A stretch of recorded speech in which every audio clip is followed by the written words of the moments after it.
Captain Kim Tae-ho stood on the bridge of the UES Iron Phoenix, watching the stars through the large window in front of him. The ship moved quietly through space near the edge of human territory.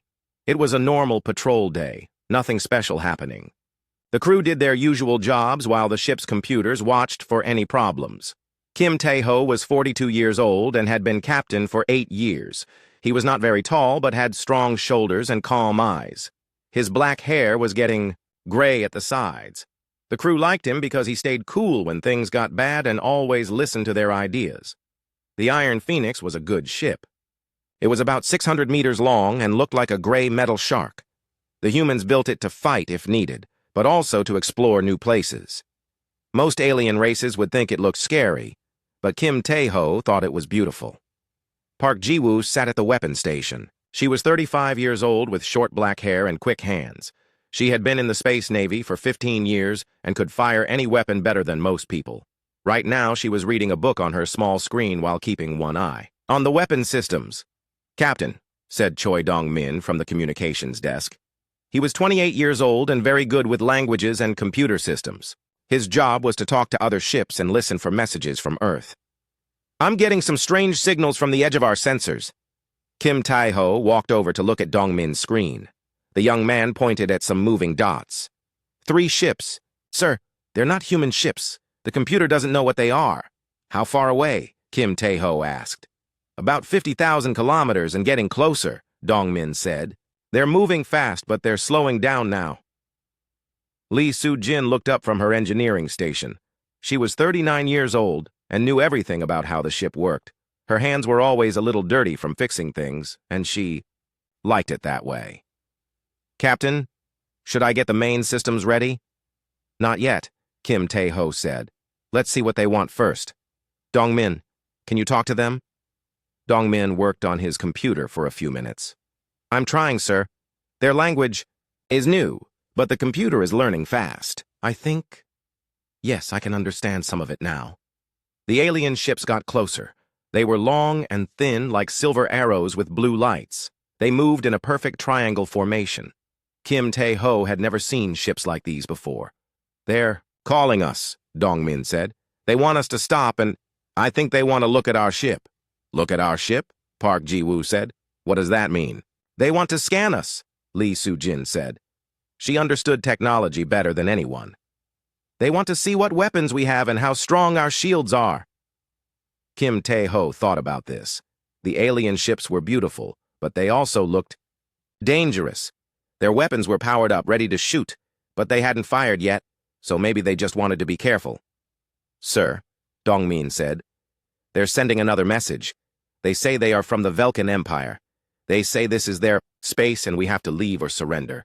"Their space?" Park Ji-woo said. "We've been flying through here for 2 years. Since when is this their space?" Kim Tae-ho smiled a little. Humans had been exploring space for only 60 years, but they moved fast and claimed a lot of territory. Other alien races sometimes got upset about this. "What do you think, Soo-jin? Are their ships dangerous?" Lee Soo-jin looked at her screens. The computer was studying the alien ships and telling her what it found. "Their weapons are interesting, sir. Energy beams and some kind of particle cannons. Their shields look strong too, but..." She looked confused. "Sir, compared to our ship, they're not very advanced." "Really?" Kim Tae-ho was surprised. The alien ships looked very impressive. "Yes, sir. Their energy readings are maybe 50 years behind ours. Their weapons might hurt us, but not much. And their shields wouldn't stop our main gun for even 1 second. Park Ji-woo grinned. "So they think they're the tough guys, but they're actually using old technology?"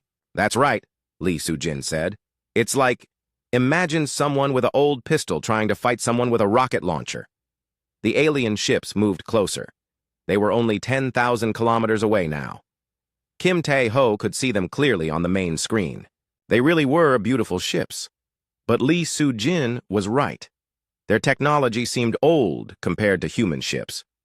"Captain," Dong-min said, "they're starting to scan us now. I can feel their computers trying to look inside our ship." Kim Tae-ho made a decision. "Let them scan us." "Sir?" Park Ji-woo looked surprised. "Let them scan us," Kim Tae-ho said again. "I want to see what happens when they find out what our ship can really do." Lee Sujin started to smile. Oh, this is going to be fun. The alien scanning beams hit the Iron Phoenix. They were invisible, but the ship's computers could detect them. The beams tried to look through the ship's hull to see what was inside. They looked at the weapons, the shields, the engines, and all the other systems. On the alien ship's computers started to beep and flash warnings. The Velkin's scanning technology was very good by their standards. It could tell them everything about most ships in just a few minutes. But when it looked at the human ship, it found things that didn't make sense. Commander Thexval stood on the bridge of the lead Velkin ship. He was tall and thin with gray skin and 4 arms. His people had been exploring space for 1,000 years and had never lost a battle. When they found new races, those races always surrendered quickly once they saw Velkin technology. Report, Thexval said to his science officer. The science officer looked worried. His name was Kexril, and he had been studying alien technology for 50 years. Sir, the scanning results are strange. Strange how? The human ship appears to have weapons we don't understand. The energy readings are very high, much higher than they should be for a ship that size. Thexval was not worried yet. Sometimes primitive races built big, inefficient weapons. How high? Kexril checked his screen again. Sir, if these readings are correct, their main weapon has more power than our entire fleet combined. That's impossible, Thexval said. Scan them again. On the Iron Phoenix, Kim Tae-ho watched the alien ships with interest. They're scanning us again, Dongmin reported. Are they finding anything interesting? Kim Tae-ho asked. Lee Soo-jin was laughing quietly. Oh, yes, sir. Their computers are going crazy. They keep scanning the same parts of our ship over and over like they can't believe what they're seeing. What are they seeing? Park Ji-woo asked. Our antimatter reactor, our gravity manipulation system, our quantum cascade cannon, Lee Soo-jin said. All the normal stuff. Normal for us, Kim Tae-ho said, but these aliens might never have seen technology like that before. The Velkin ships moved even closer. They were only 5,000 kilometers away now. Thexval was getting angry and confused. His science officer kept giving him reports that made no sense. Sir, Kexril said, the human ship has an antimatter reactor that should be impossible to control. They also have weapons that seem to manipulate gravity and space itself. And their defensive systems, sir, I don't think our weapons could hurt them at all. You're telling me that one small human ship is more advanced than our entire civilization? Thexval asked. That's exactly what I'm telling you, sir. Thexval looked at the human ship on his screen. It didn't look that special. It was just gray, metal with some blue lights. How could it be so powerful? Sir, his communications officer said, the humans are sending us a message. Kim Tae-ho had decided it was time to talk.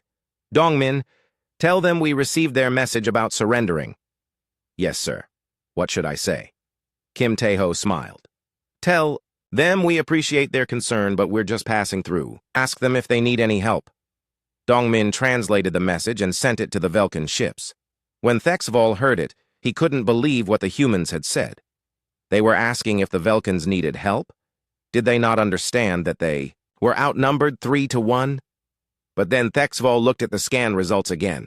If the readings were right, the human ship could destroy his entire fleet without even trying. Maybe the humans weren't being arrogant. Maybe they were just being honest. Commander Thexval stared at his computer screen with growing fear. The numbers made no sense. His science officer, Kexril, had run the scans 5 times, but the results were always the same. The human ship contained technology that should not exist. Show me again, Thexval said. His 4 arms moved nervously as he spoke. In 1,000 years of Velkin space travel, they had never found anything like this. Kexril brought up the scan results on the main screen. Sir, look at this. The human ship has something called an antimatter reactor, but antimatter is impossible to control safely. Even our best scientists can only make tiny amounts in special laboratories. How much antimatter are we talking about? Thexval asked. According to our scans, sir, enough to blow up a moon. The bridge became very quiet. Every Velkin officer stared at the screen. Their own ships used fusion reactors, which were safe and reliable. But fusion reactors were like campfires compared to antimatter. That's not all, Kexril continued. His voice was shaking now. They have something called a gravity manipulation system.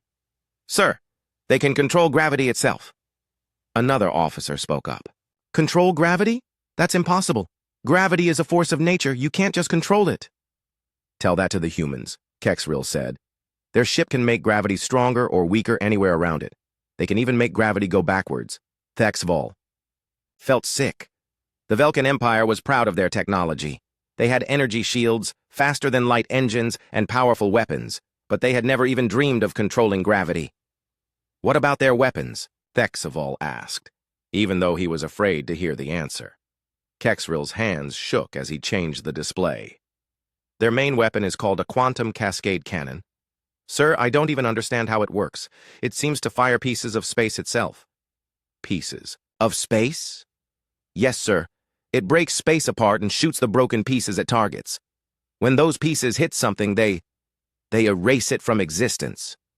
The bridge was completely silent now. Even the computer sounds seemed too loud.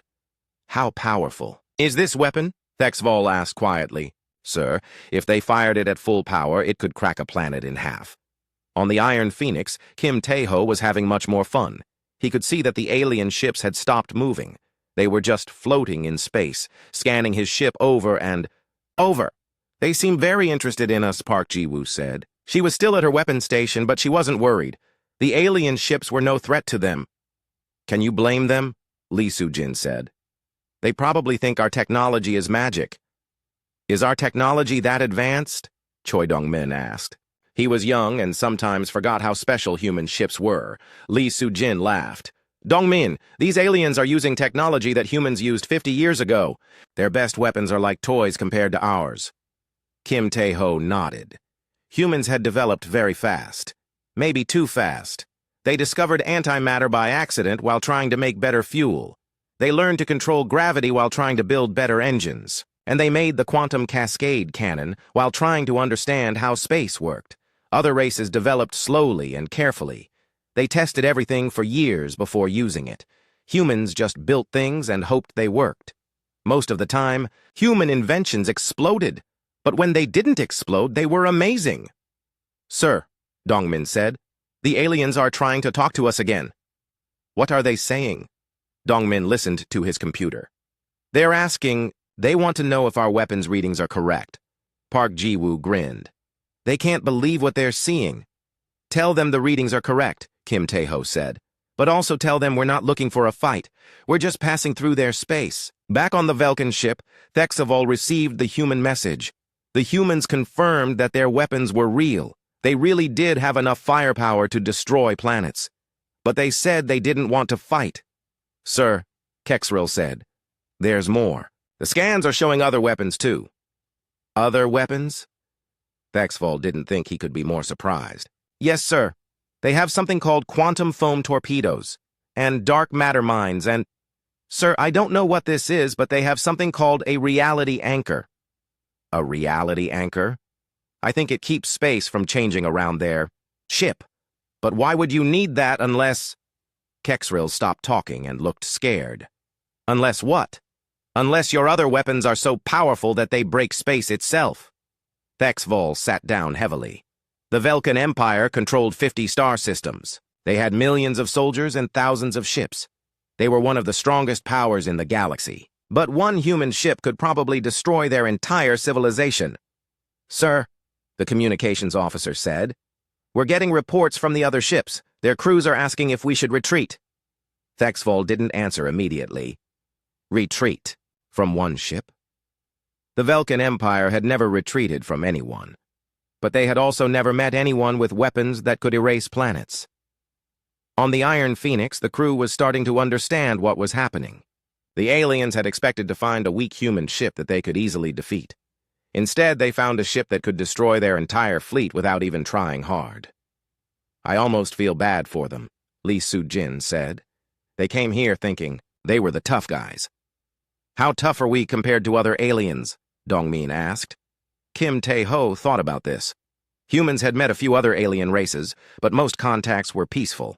The aliens either traded with humans or stayed away from them. Now he was starting to understand why. Dong-min, look up our ship's specifications. Compare them to other human ships. Dong-min worked on his computer for a few minutes. Then he looked surprised. Sir, the Iron Phoenix is classified as a light patrol cruiser. It's one of the smallest military ships we have. One of the smallest? Park Ji-woo said. What about our big ships? Our battleships have 10 times more firepower, Dong-min said. And our planet crackers have 100 times more. Lee Soo-jin started laughing.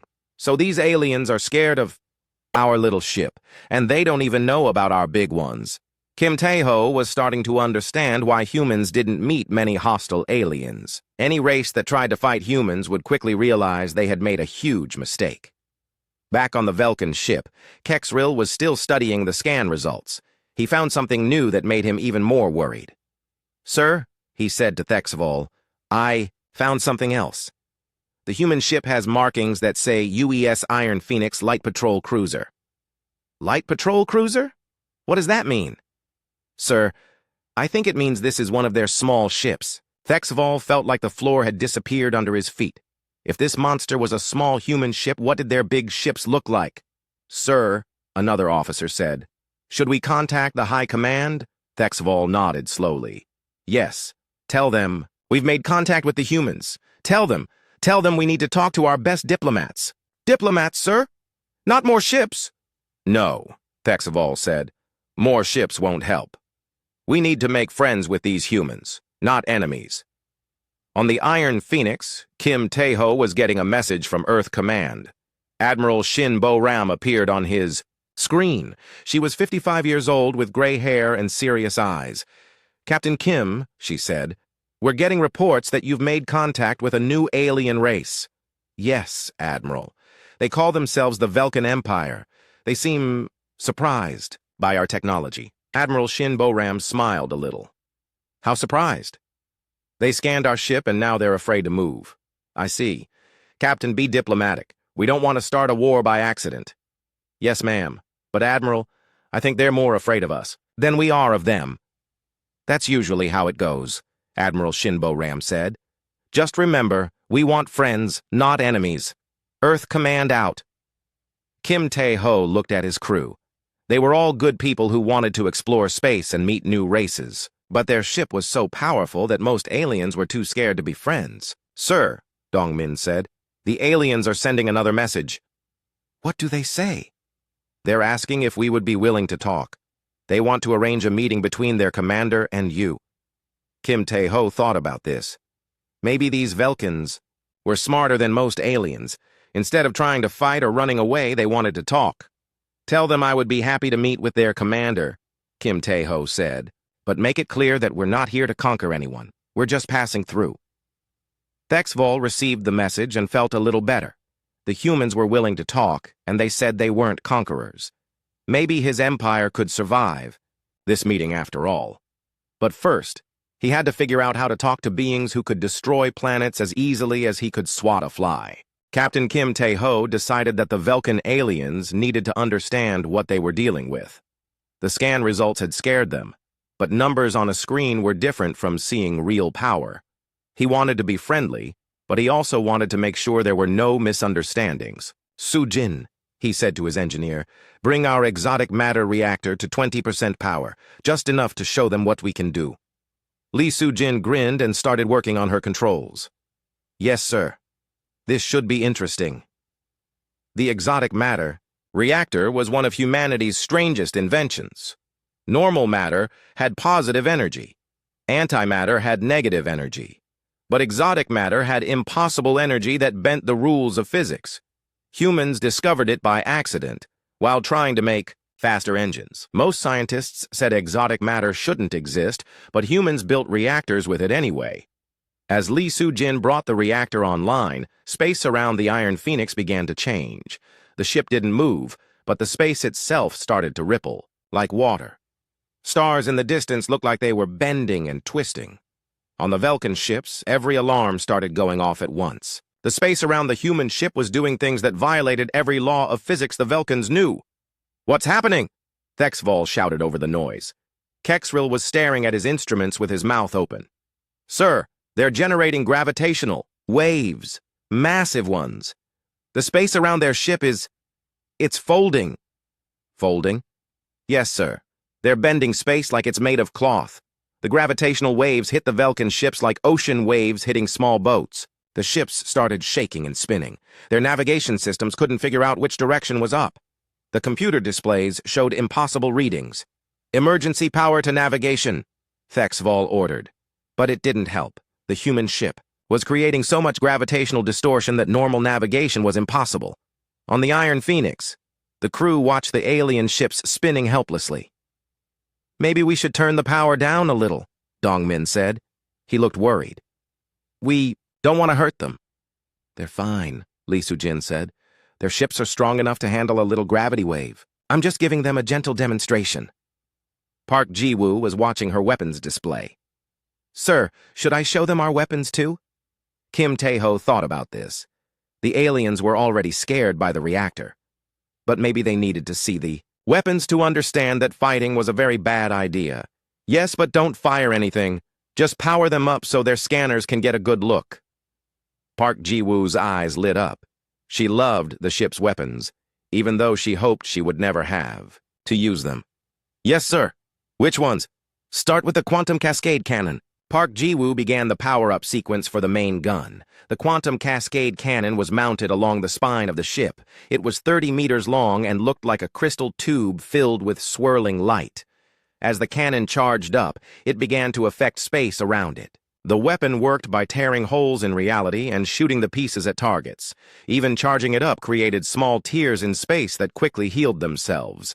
The effect was beautiful and terrifying. Reality flickered around the gun barrel, like broken glass. Colors that had no names appeared and disappeared. Time itself seemed to slow down and speed up randomly. On the Velkin ships, the science instruments went completely crazy. Kexril watched his screens fill with warnings and error messages. "Sir?" he said in a shaking voice. "Their main weapon is charging up." "How much power?" Thexval asked, though he was afraid to hear the answer. "Sir, the energy readings they're off the scale. Our instruments can't measure power levels this high." "Give me an estimate." Kexril worked frantically on his computer. "Sir, if they fire that weapon at full power, the energy release would be visible from 3 star systems away. Around the human ship, space began to do impossible things. A nearby asteroid aged 10,000 years in 10 seconds and crumbled to dust. Another asteroid turned into a crystal that sang with beautiful music. A third asteroid simply disappeared, leaving behind a small hole in space that sparkled like a diamond. "Turn off your engines!" Thexval ordered his fleet. "Don't give them any excuse to fire!" The Velkin ships went completely dark. They drifted in space like dead metal, hoping the humans wouldn't see them as a threat. On the Iron Phoenix, Kim Tae-ho watched the alien ships shut down their engines. "I think they understand now." "Should I power down the cannon?" Park Ji-woo asked. "Not yet. Show them the temporal torpedoes first." Park Ji-woo switched to a different weapon system. The temporal torpedoes were smaller than the main gun, but in some ways more frightening. They were weapons that attacked time itself. As the torpedo tubes charged up, time around the Iron Phoenix began to move in strange ways. Clocks on the ship ran backwards for a few seconds, then jumped forward. Light from distant stars arrived before it was supposed to, creating ghost images in space. The Velkins watched in horror as their computer clocks went insane. Some showed dates from the past, others showed dates millions of years in the future. Their instruments detected time moving at different speeds in different places around the human ship. "They have weapons that attack time," Kexril whispered. "How do you fight someone who can shoot yesterday at you?" Thexval had no answer. All of Velkin history, no one had ever imagined weapons like these. Their best scientists thought time was unchangeable, but the humans were treating it like just another thing to break. Choi Dong-min was monitoring the alien communications. "Sir, they're talking to each other, but they're very scared. One of them just asked if we're gods." "Gods?" Kim Tae-ho laughed. "We're just humans who got lucky with our technology." "Lucky?" Lee Soo-jin said. "We worked very hard to build these systems. Of course, we did blow up a few planets while we were learning." "We blew up planets?" Dongmin looked shocked. "Only uninhabited ones," Lee Soo-jin said quickly. "Mostly uninhabited ones. And it was all for science." Kim Tae-ho decided it was time to talk to the aliens before they died of fear. "Dongmin, send them a message. Tell them we're powering down our weapons. Tell them we want to be friends. As the human weapons powered down, space around the Iron Phoenix slowly returned to normal. Time started moving at the right speed again. The gravitational waves faded away. The holes in reality healed themselves. The Velkin ships stopped shaking. Their navigation systems came back online, but the crews were still terrified. They had just seen technology that made their greatest achievements look like children's toys. "Sir," the communications officer said to Thexval, "the humans are sending a message." "What do they say?" "They say they're sorry if they scared us. They were just showing us their normal defensive systems. They want to arrange a peaceful meeting." "Normal defensive systems?" Thexval couldn't believe what he was hearing. "Those were their normal systems?" "Yes, sir. They also say that their ship is called the Iron Phoenix, and it's classified as a light patrol cruiser." Thexval sat down heavily. A light patrol cruiser had just demonstrated enough firepower to destroy his entire fleet. What did human battleships look like? "Sir," Kexrill said quietly, "I'm detecting something else." "What now?" "Sir, there are more human ships coming. Long-range sensors show at least 5 ships approaching from human space." "Are they bigger than this one?" Kexrill checked his readings. "Sir, one of them is 10 times larger than the Iron Phoenix." Thexval felt like fainting. If the Iron Phoenix was a light cruiser, the big ship approaching was probably a battleship. He didn't want to think about what weapons a human battleship might carry. On the Iron Phoenix, Kim Tae-ho was also detecting the approaching ships. "Dong-min, contact the fleet. Find out why they're coming." Dong-min worked on his communication system. After a few minutes, he had an answer. "Sir, it's Admiral Shinbo Ram's flagship, the Soul's Fire. She's coming to oversee first contact with the Velkins." "The Soul's Fire?" Park Ji-woo whistled. "That's a heavy battleship. Why is the Admiral bringing a battleship to a peaceful meeting?" "Maybe she wants to make sure the meeting stays peaceful," Lee Soo-jin said. Kim Tae-ho understood. Admiral Shinbo Ram was being careful. She didn't know if the Velkins were truly friendly or just scared. A battleship would make sure that any misunderstandings ended quickly. "Sir," Dong-min said, "the Admiral is requesting a status report." Kim Tae-ho activated his communications system. Admiral Shinbo Ram's face appeared on the screen. Behind her, he could see the bridge of the Soul's Fire. It was twice as large as his bridge and filled with weapons control stations. "Captain Kim," the Admiral said, "report." "Admiral, I've made contact with the Velkin Empire. They scanned our ship and became very cooperative after seeing our capabilities." "How cooperative?" "They've shut down their weapons and engines. They want to arrange a peaceful meeting. I think they're more afraid of us than we are of them." Admiral Shinbo Ram nodded. "That's usually how first contact goes. Any sign of hostile intent?" "No, ma'am. They seem to be reasonable people who just didn't know what they were dealing with." "Good. I'll be there in 6 hours. Try not to accidentally destroy anything before I arrive." "Yes, ma'am." The Admiral's image disappeared. Kim Tae-ho looked at his crew. They had successfully made first contact with a new alien race without anyone getting hurt. The Velkins were scared, but they were talking instead of shooting. But Kim Tae-ho wondered what would happen Admiral Shinbo Ram arrived 6 hours later with 5 human ships. The Soul's Fire was the largest, a heavy battleship that made the Iron Phoenix look small. The other ships included 2 destroyers, a science vessel, and a diplomatic cruiser. Captain Kim Tae-ho watched the fleet arrive and felt proud. Human ships were beautiful in their own way. They looked like predators made of metal and energy, but they also carried scientists, diplomats, and explorers who wanted to learn about the universe.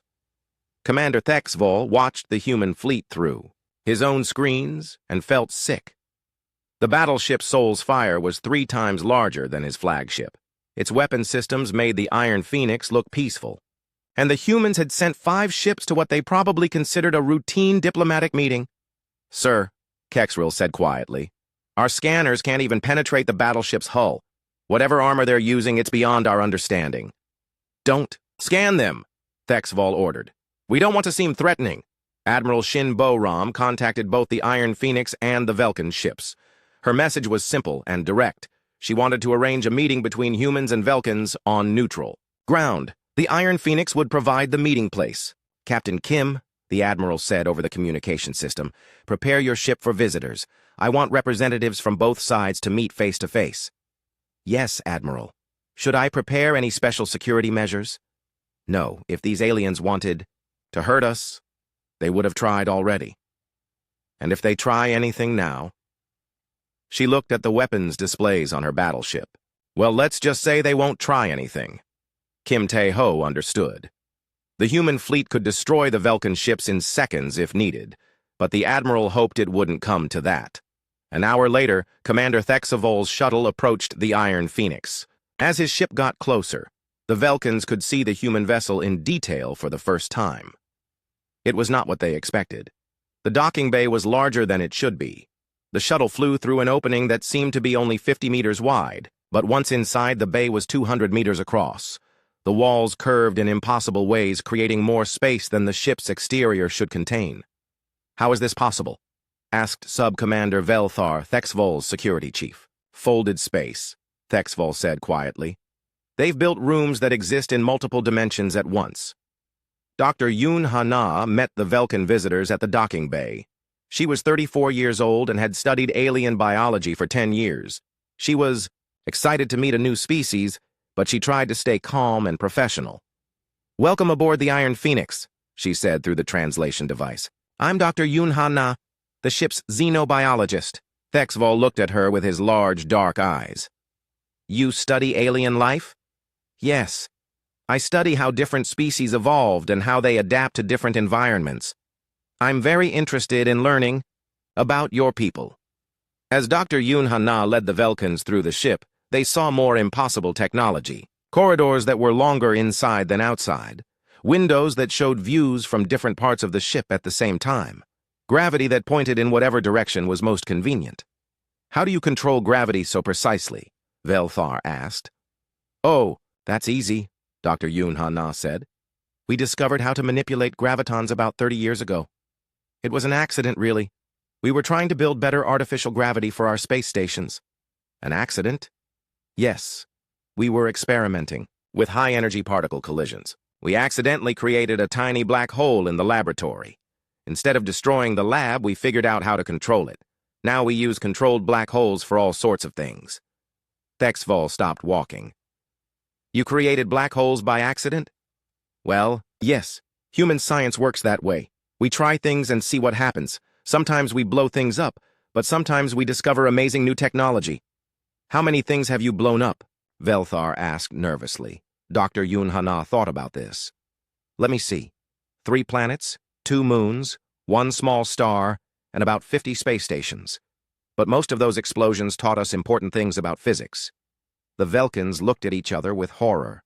These humans destroyed planets as part of their normal scientific research.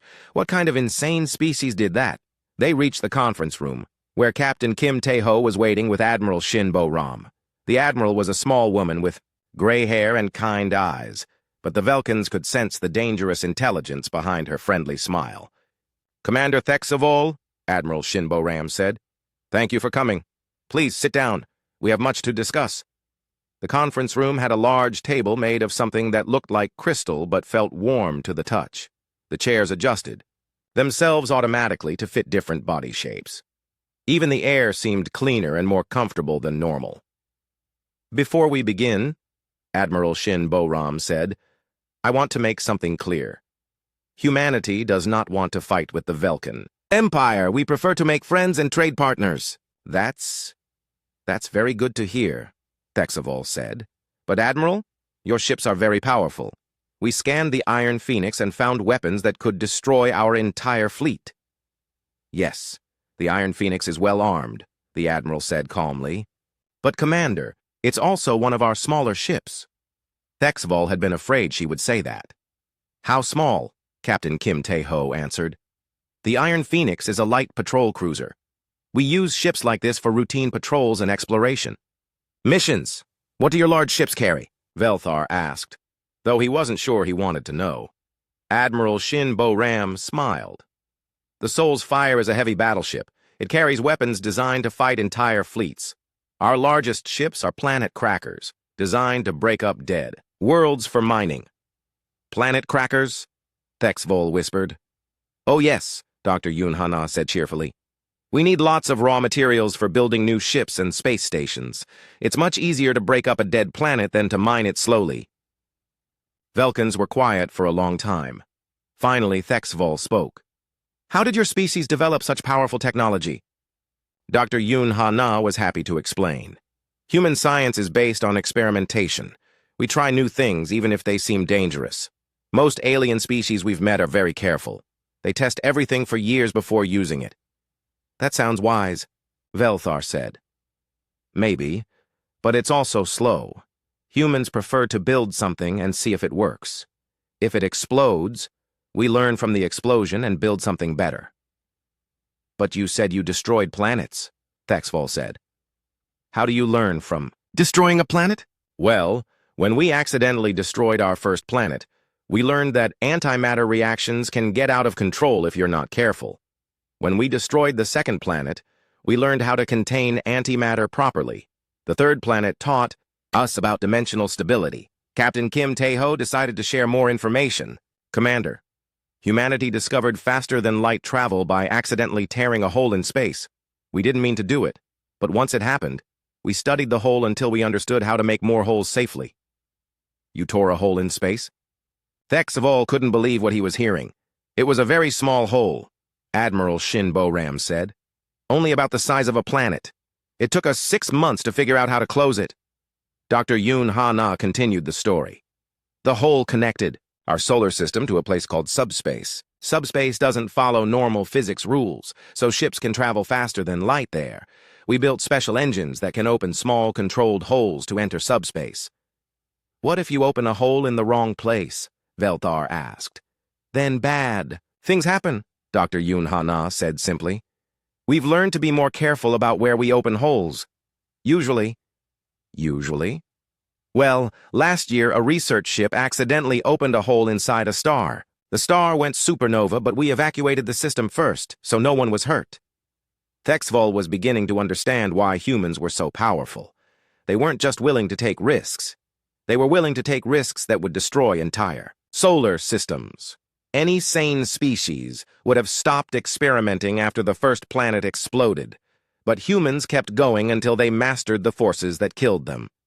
Commander, Admiral Shin Bo-ram said gently, I can see that our technology frightens you, but humans are not conquerors. We explore, we learn, and we trade. We've met 17 other alien species, and we're friends with all of them. All of them wanted to be friends? Thexvol asked. Well, most of them.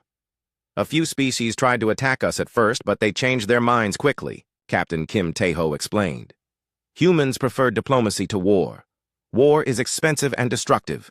It's much better to trade with other species and learn from them. But if someone attacks you, then we defend ourselves, Admiral Shin Bo-ram said. Her voice was still gentle, but there was steel underneath. Humans are very good at defending themselves. Dr. Yoon Ha-na brought up images on the conference room screen. Would you like to see some of our peaceful projects? We've built space cities that house millions of people. We've restored dead worlds by giving them new atmospheres. We've even saved species from extinction by moving them to better planets. The images showed beautiful space stations that looked like crystal flowers floating among the stars. Green worlds that had been transformed from lifeless rocks into gardens. Ships carrying alien animals to new homes where they could thrive. You see, Captain Kim Tae-ho said, human technology isn't just for war. We use it to... Commander Thexvol returned to his flagship with his mind full of terrible knowledge. The meeting with the humans had gone well, but he now understood that his empire faced an impossible choice. The humans were friendly, but they were also the most dangerous beings in the galaxy. Sir, Sub-Commander Velthar said as they traveled back to their ship, what do we tell the High Command? Thexvol looked out at the human fleet. The Soul's fire hung in space like a metal mountain, its weapons, powered down but ready. Even in peaceful mode, it radiated enough energy to power an entire Velkan city. We tell them the truth, Thexvol said. We tell them that we've met gods who pretend to be mortals. Back on the Velkan flagship, Thexvol called an emergency meeting with his senior officers. The conference room was crowded with worried faces. Everyone had seen the scan results from the human ships. Everyone knew their empire was in danger. "Report, Commander," said Admiral Rux Thane over the long-range communication system. She was the head of the Velkin military and had been fighting alien threats for 40 years. Nothing had ever scared her before. "Admiral, the humans are more advanced than we imagined possible. Their smallest patrol ship could destroy our entire fleet. Their technology breaks the laws of physics." "Explain." Thexval took a deep breath. "Admiral, they control antimatter like we control fire. They manipulate gravity like we manipulate light. They have weapons that attack time itself." The communication screen was quiet for a long moment. Admiral Ruxthane was studying the scan data that Thexval had sent. Her face grew pale as she read the numbers. "These readings must be wrong," she said finally. "I checked them 6 times, Admiral. The readings are correct. The human ship Iron Phoenix could destroy our home world with a single shot from its main gun." "One ship could destroy Velkara Prime?" "Yes, Admiral, and the Iron Phoenix is what they call a light patrol cruiser. They have much larger ships." "Science," Officer Kexrill spoke up. "Admiral, we detected 5 human ships in the area. One of them was 10 times larger than the Iron Phoenix. The humans called it a heavy battleship." Admiral Ruxthane was quiet again. She was doing calculations in her head. The Velkin Empire had 1,000 ships spread across 50 star systems. If one small human ship could destroy planets, how many human ships would it take to destroy the entire empire? "What do they want?" Admiral Ruxthane asked. "They say they want to be friends. They offered trade agreements and cultural exchanges. They seem genuinely peaceful." "Seem peaceful?" "Admiral, they have the power to destroy our entire civilization, but they're asking permission to pass through our space. They could take whatever they wanted, but they want to negotiate for it." Admiral Ruxthane thought about this. In her experience, beings with overwhelming power usually used it. The fact that humans chose not to use their power made them even more dangerous. It meant they were intelligent and patient. "What's your assessment, Commander?" Thexval had been thinking about this question for hours. "Admiral, we have 3 choices. We can try to destroy humanity before they spread further. We can try to hide from them and hope they leave us alone. Or we can try to become their allies. What do you recommend?" "Admiral, based on what I've seen, trying to fight them would be suicide. Their technology is hundreds of years ahead of ours. Hiding won't work, because they're explorers who map entire sectors. Our only real choice is to become their friends and hope they stay friendly." On the other side of the galaxy, the Velkin. High Command was having an emergency meeting. The Emperor himself, Thexvor the Wise, sat at the head of a crystal table surrounded by his best advisors. "Show me the scan data again," the Emperor said. High Scientist Velkira activated the holographic display. Numbers and energy readings filled the air above the table. Even the Empire's best scientists couldn't understand half of what they were seeing. "Your Majesty," Velkira said, "these humans have weaponized forces that we barely understand. They use black holes as tools. They manipulate the fabric of space itself." "How is this possible?" asked War Minister Thexmar. "How did one species develop so much power?" "From what we can determine," Velkira said, "humans develop technology through extremely dangerous experimentation. They're willing to risk destroying themselves to learn new things." "That's insane," Thexmar said. "Yes, but it works. While other species spend decades testing new technologies safely, humans build prototypes and test them immediately. Most of the time, their experiments fail catastrophically. But when they succeed, they make breakthroughs that no careful species would ever discover." Emperor Thexvor studied the data carefully. He was old and wise, and he had guided his empire through many crises. But he had never faced anything like this. "What do our allies say?" he asked. Foreign Minister Velsara spoke up. "Your Majesty, I've contacted the Zarathian Republic and the Gorlan Federation. Both have received reports about human technology. They're as worried as we are. Are they willing to form an alliance against humanity?" "No, Your Majesty. The Zarathians think fighting humans would be hopeless. The Gorlans want to try diplomacy first." Emperor Thexvor nodded. His allies were probably right. If the humans were as powerful as the reports suggested, an alliance of alien species would just give humanity more targets to destroy. Meanwhile, on the Iron Phoenix, Captain Kim Tae-ho was receiving reports from Earth Command. Admiral Shin Bo-ram had sent detailed information about the first contact to headquarters, and the response was immediate. "Captain," Admiral Shin Bo-ram said over the communication system, "Earth Command is very interested in the Velkan Empire. They want to establish formal diplomatic relations." "That's good news, Admiral. The Velkans seem like reasonable people. There's more. Intelligence reports suggest that several alien civilizations are talking about humanity. Word is spreading about our technology." Kim Tae-ho frowned. "Is that bad?" "It could be. Some species might try to attack us before we get too powerful. Others might try to steal our technology. We need to be careful about how we present ourselves to the galaxy." Dr. Yoon Ha-na had been monitoring alien communications from several different species. The translation computers were picking up interesting conversations. "Admiral," she said, "I'm detecting increased communication traffic between the Velkans and their neighbors. They're sharing information about our ships." "What kind of information?"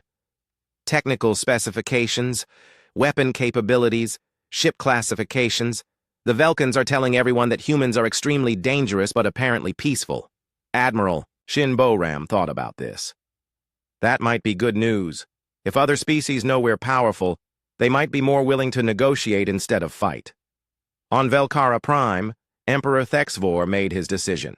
He called another meeting with his advisors and announced his choice. "We will establish formal diplomatic relations with humanity," he said. "We will offer them trade agreements, cultural exchanges, and safe passage through our space." "Your Majesty," War Minister Thexmar said, "what if they're lying about being peaceful? What if they're just waiting for us to lower our guard?" "Then we're already dead," the Emperor said simply. "If humans wanted to destroy us, they could do it whether our guard is up or down. Our only hope is that they really do prefer peace to war." "What about our military?" Thexmar asked. "We'll keep our fleet strong, but we won't threaten humanity. We'll present ourselves as valuable allies, not potential enemies." High Scientist Velkira had a different concern. "Your Majesty, should we try to learn human technology? Their scientific methods might be dangerous, but their results are undeniable." Emperor Thexvor considered this. "We can ask, but I doubt they'll share their most advanced secrets. And honestly, I'm not sure we want to learn how to destroy planets by accident." Back in space, the meeting between humans and Velkans was ending. Commander Thexvol was preparing to return to his homeworld with news of the first contact. "Commander," Admiral Shin Bo-ram said, "I hope this is the beginning of a long friendship between our peoples." "So do I, Admiral, but I must ask, how many species have tried to fight humanity?" "A few. Most realized their mistake quickly and asked for peace. One species was too proud to surrender." "What happened to them?" Admiral Shin Bo-ram's expression became sad. "They made us destroy their fleet. We tried to avoid civilian casualties, but war is always tragic. We prefer not to talk about it." Thexvol understood. The humans had tried to be merciful, but some species forced them to demonstrate their power. He was determined that the Velkan Empire would not make that mistake. As the Velkan ships prepared to leave, Captain Kim Tae-ho received a message that surprised him. Earth Command was sending more ships to this sector. The first contact with the Velkans had gone so well that humanity wanted to establish a permanent diplomatic presence. "Admiral," Kim Tae-ho said, "Earth is sending an embassy, ship, and a science vessel. They want to set up a permanent base for human-Velkan relations." "That's excellent news, Captain. This could be the beginning of something important." Dr. Yoon Ha-na was excited about the scientific possibilities. "Admiral, if we can learn about Velkan biology and culture, it might help us understand other alien species better." But Lee Soo-jin had a different thought. "Sir, what happens when other alien species see us building a base here? Will they think we're trying to conquer this part of the galaxy?" Admiral Shin Bo-ar. 3 months after first contact, the galaxy was buzzing with news about humanity. The Velkan Empire had shared their scan data with allied species, and the results were spreading like wildfire through the galactic communication networks. Emperor Thexavor stood in his throne room reading reports from across the empire. The news was better than he had hoped. The humans had established a small diplomatic station in Velkan space, but they had kept their promise to be peaceful neighbors. "Your Majesty," Foreign Minister Velsera said, We've received formal requests from 12 other species. They all want to know about human technology and diplomatic procedures. What kind of requests? The Zarathian Republic wants to establish contact with humanity through us. The Gorland Federation is asking for protection in case humans decide to expand into their territory. The Keth Empire wants to join an alliance against humanity. Emperor Thexvor laughed. Tell the Keth Empire that forming an alliance against humanity is a good way to get themselves destroyed. Tell the Gorlands that they don't need protection. Humans seem to prefer trade to conquest. And tell the Zarathians that we'll be happy to arrange an introduction. High Scientist Velkira entered the throne room with a datapad in her hands. Your Majesty, we've received the preliminary trade agreement from Earth Command. You're going to want to see this. The Emperor read the document and raised his eyebrows. They're offering to trade raw materials for human medical technology? Yes, Your Majesty. Apparently, human medicine can extend our lifespans by 40% and cure diseases we thought were incurable. What do they want in return? Rare metals, artistic works, and cultural information. They seem more interested in learning about us than in taking our resources. On Earth, the Global Council was meeting to discuss humanity's expanding role in galactic politics. President Park Min-seo sat at the head of a long table, surrounded by representatives from every human nation and colony. The Velkin situation is proceeding better than expected, reported Admiral Chen Wei-ming, head of Earth Defense. They've agreed to establish formal diplomatic relations and are actively helping us contact other species. What about potential threats? Asked President Park. Intelligence suggests that most alien species are too frightened to attack us directly. However, some are forming what they call human containment councils. President Park looked confused. Containment councils? Yes, ma'am. They're not trying to contain humanity itself. They're trying to contain the damage when we accidentally break something. Dr. Sarah Kim, Earth's leading xenobiologist, explained further. Mr. President, our reputation in the galaxy is somewhat unusual. Other species see us as incredibly powerful, but also incredibly reckless. They're forming these councils to coordinate disaster relief when human experiments go wrong. Do our experiments go wrong that often? Admiral Chen Wei-ming answered. Well, ma'am, last month the research station at Proxima Centauri accidentally created a small artificial star. The month before that, a survey ship near Alpha Centauri opened a portal to what the scientists are calling the Screaming Dimension. The Screaming Dimension? It's a place where mathematics doesn't work properly, and numbers make sounds. We closed the portal quickly, but not before some very confused equations escaped into normal space. President Park rubbed her temples. I see why the aliens are worried. Meanwhile, Captain Kim Tae-ho had been appointed as humanity's first official Galactic Ambassador. His new ship, the Soul's Pride, was a diplomatic cruiser designed to look less threatening than standard military vessels. Of course, it still carried enough firepower to level continents, but the weapons were hidden inside elegant curves and artistic flourishes. Captain, said his new communications officer, Yu Jae-sung, we're receiving a priority message from the Galactic Assembly. The Galactic Assembly? Yes, sir. It's a loose alliance of 43 alien species. They've invited humanity to send a representative to their annual meeting. Kim Tae-ho was honored. The Galactic Assembly was the closest thing to a galactic government that existed. Being invited meant that humanity was being recognized as a major power. When is the meeting? In 2 weeks, sir. The location is a neutral space station called Haven Point. As the Soul's Pride traveled toward Haven Point, Kim Tae-ho reflected on how much had changed. 6 months ago, humanity barely knew that other intelligent species existed. Now they were being invited to join the most important political organization in the galaxy. Dr. Yoon Ha-na, who had been promoted to chief xenobiologist for the diplomatic mission, was excited about meeting so many different species at once. Captain, this will be the largest gathering of alien races in galactic history. We'll learn more about galactic civilization in 1 week than we've learned in 10 years of exploration. Engineer Lee Soo-jin, now Chief Technology Officer for the E.G. diplomatic fleet, had different concerns. Sir, what if one of these species tries to steal our technology? Some of them might be desperate enough to take risks. That's why we have security protocols. Kim Tae-ho said. "And that's why Admiral Shin Bo-ram is following us with a battle group just in case." Park Ji-woo, now promoted to security chief, was studying intelligence reports about the various alien species they would meet. "Captain, most of these species have been spacefaring for thousands of years, but their technology is still primitive compared to ours." "How is that possible?" Dr. Yoon Ha-na answered. "Most species develop technology slowly and carefully. They test everything for decades before implementing it. Humans are unusual because we're willing to risk catastrophic failure to achieve breakthrough results." "You mean we're crazy?" "Compared to most species, yes. But our craziness has made us the most advanced civilization in the galaxy in just 60 years. Haven Point was an impressive sight. The space station was built inside a hollowed-out asteroid and could house representatives from hundreds of different species.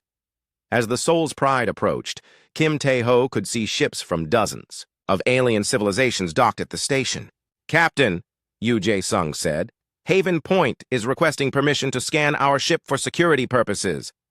"Granted, but warn them that our technology might confuse their scanners." Minutes later, alarms started going off all over Haven Point. The station's security scanners couldn't understand what they were seeing.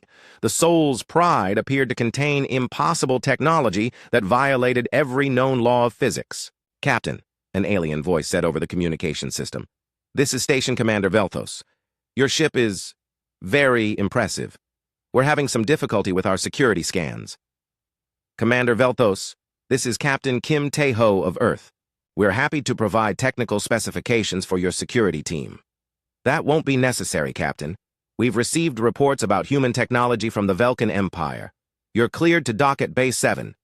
As Kim Tae-ho and his team boarded Haven Point, they attracted attention from every alien species in sight. Some stared with curiosity, others with fear, and a few with something that looked like worship. The Galactic Assembly meeting was held in a vast chamber that could accommodate thousands of beings. Kim Tae-ho found himself seated between a crystal creature from the Shard Collective and a gas being from the Nebula Communes. Assembly Speaker Gex Talar, a tall alien with silver skin and 6 arms, called the meeting to order. "We have gathered to discuss the emergence of humanity as a galactic power. The evidence suggests that humans possess technology far beyond anything previously seen." "Speaker Gex Talar," said Ambassador Threndar from the Keth Empire, "we believe humanity represents a threat to galactic stability. Their reckless experimentation endangers entire star systems." Kim Tae-ho stood up to respond. "Speaker, Ambassador Threndar, humanity appreciates your concerns. We admit that our scientific methods are sometimes energetic, but we have never intentionally harmed another species." "What about the Sigma incident?" Threndar demanded. Kim Tae-ho looked confused. "I'm not familiar with any Sigma incident," Dr. Yoon Ha-na whispered in his ear. "Sir, I think they're referring to the time our research station accidentally turned a gas giant into a small sun." "Oh, that," Kim Tae-ho said. "The system was uninhabited, and we evacuated all our personnel before the conversion was complete. No one was hurt." "You turned a planet into a star and call it 'no one was hurt'?" Threndar was shocked. "Well, technically, it was just a gas giant, and technically it's a very small star. More of a large fusion reactor, really." The assembly chamber erupted in concerned chatter. Several species began arguing about whether humanity should be allowed to continue their experiments. Speaker Gex Talar called for order. "Captain Kim, can humanity guarantee that future experiments will not endanger other species?" Kim Tae-ho thought about this carefully. "Speaker, humanity can promise to be more careful and to warn other species when we're conducting dangerous experiments. But we cannot promise to stop experimenting entirely. Scientific progress is fundamental to human nature." Ambassador Valkyra from the Velkan Empire stood up. "Speaker, if I may, humanity has been honest about their capabilities and limitations. They could easily dominate the galaxy by force, but instead they're asking for cooperation and friendship. I believe we should judge them by their actions, not their accidents." Several other ambassadors agreed. The Zarathian Republic had Alria